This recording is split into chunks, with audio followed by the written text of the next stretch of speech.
Finalement, on est parti sur ce nouveau projet sur une feuille blanche. C'est-à-dire qu'au lieu d'adapter des feuilles sur un bateau préexistant à voile, on a développé le bateau autour des feuilles.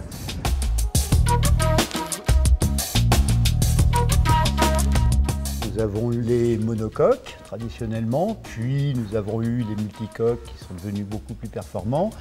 Et l'étape suivante, c'est le foiler. L'enjeu de ce bateau, c'est de ne pas naviguer avec de la puissance, mais c'est de naviguer tout en douceur, tout en finesse. Quelque chose de jouissif à naviguer. Retrouver la simplicité des sports de glisse dans un objet finalement assez sophistiqué, mais sophistiqué derrière, pas sophistiqué pour les utilisateurs.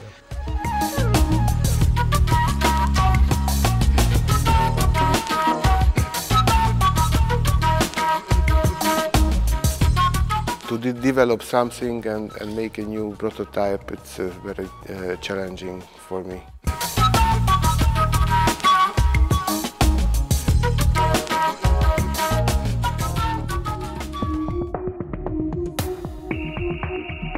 Alors là, on est dans la partie construction de chez Pogère où ils font les mâts, c'est leur spécialité avant tout, c'est la construction des mâts. Sous nos yeux, il y a le mât du Pi-28, il a un profil et un diamètre qui est irrégulier, qui vise à éviter d'avoir des barres de flèche. Et puis, autour de ce mât va se manchonner ce qu'on a appelé les cambreurs, c'est-à-dire c'est des sortes de lattes, comme un peu des raquettes d'esquimaux articulées.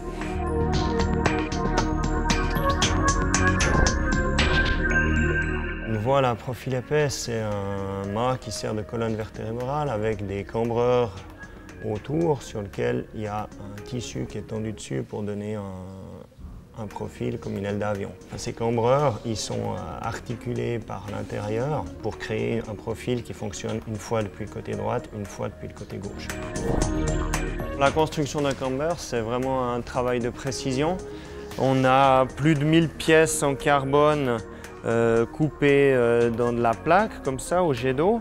Et on a plus de 1000 tubes prédécoupés et renforcés dans les bouts qui viennent assembler sur des plans avec les morceaux pour faire les jonctions ensemble. Au final, ça nous fait des pièces qui ressemblent à ça, avec ici l'articulation arrière du cambreur et on a aussi une articulation à l'avant, vu qu'il est en 3 parties. Et tout ça pour 16 cambreurs. La théorie nous a au départ montré que c'était une voile à profil épais qui permettrait de solutionner nos besoins spécifiques et qui a motivé la dépense et le travail de recherche sur ce système qui, au résultat, s'est avéré au-delà de nos espérances.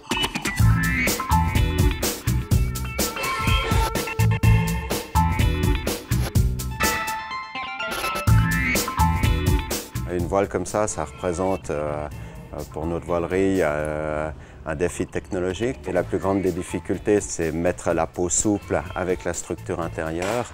Et pour que tout fonctionne, si le ratio plaisir, structure, facilité, fiabilité est atteint, on ira dans du développement du futur. Oui.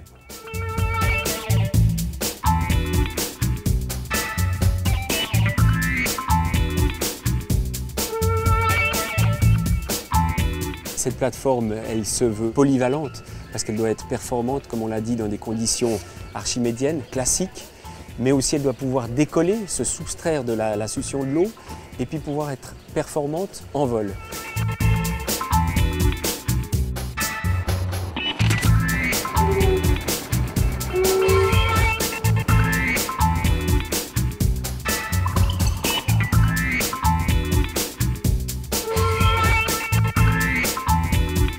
Un des objectifs de participer au Bol d'Or, c'est effectivement très stimulant de pouvoir créer des choses et on l'espère pouvoir le rendre accessible ensuite à d'autres.